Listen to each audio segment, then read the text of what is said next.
Eliezer itu bukan diperingat, tapi dihapus.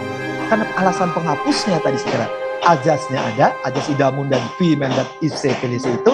Kedua, pasal 51 itu jangan ditafsirkan lain. Sudah gampang kok. Tidak dapat dipidana seorang yang tunduk patuh melaksanakan perintah jabatan.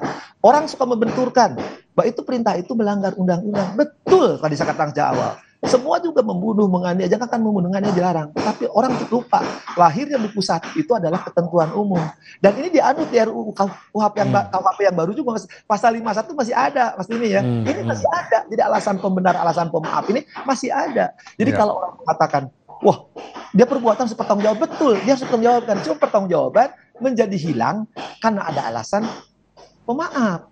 Nah, itu dibenarkan. Karena apa? Karena diperintah oleh jabatan. Itu yang kadang-kadang, mohon maaf, sekali lagi saya bisa berbeda. Tapi kan sering katakan, mari kita baca pasal 51 itu dari memori Pantulihtingnya, dari sejarah lahirnya 51, ya dari Latin ya, kaitkan dengan kaidah agama, dengan kaidah filsafat. Kenapa 51 lahir? Dan kenapa politik hukum kita yang KUHP masih ribut, orang juga ributkan juga, masih menganut itu. Nah, di praktik ini Mas Dini, orang jarang menemukan kasus seperti ini, dan dosen-dosen kalau buka buku hampir semuanya tidak pernah ngasih contoh pasal 51.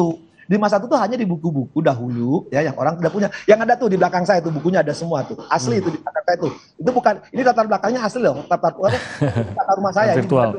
Ada virtual, jadi bisa digeser-geser. Takut dibilangin bohong nih. Nah, lengkap tuh. Kesana kemarin itu banyak tuh. Ya itu ada aslinya, baik bahasa Latin maupun bahasa Belanda. Tapi sekali lagi, ya saya hormatilah mereka yang berbeda pendapat. Sekali lagi, saya mohon berharap hari ini Romo menjelaskan filosofisnya secara moral bahwa perbuatan itu terlarang, tapi ada alasan pemaaf, penghapus, ya dikaitkan dengan keilmuan. Kemudian saya berharap juga dua psikolog ya, yang pertama klinik Resa, kemudian juga akan membantu menjelaskan situasi saat itu secara psikologis. Ini pembelajaran bagi kita semua ya. Kita tidak berkepentingan, tidak apa, tapi belajar hukum bagi siapapun. Kelak saya berharap ada anak bangsa yang muncul berani mengatakan di lingkungan institusinya, di institusinya itu ada korupsi lah, segala macam lah, dibukalah semacam Eliezer Itzad. Dan Itzad akan memberikan contoh, memberikan jalan terang kalau suasana lain, menjadi jalan terang ya, jalan terang itu menerangi semuanya, terang untuk semua. Jadi harus ada yang berani. Saya yakin di institusi manapun.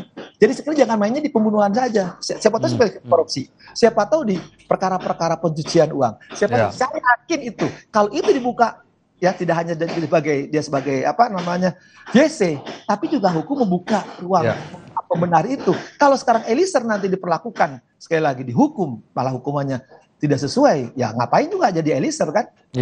Ikutin aja skenarionya Sambo, aman dia, dijamin kan. Tapi sekali pahami pasal 51 itu membuka jalan terang bagi siapapun untuk berani mengatakan sesungguhnya, dan dia dilindungi secara hukum.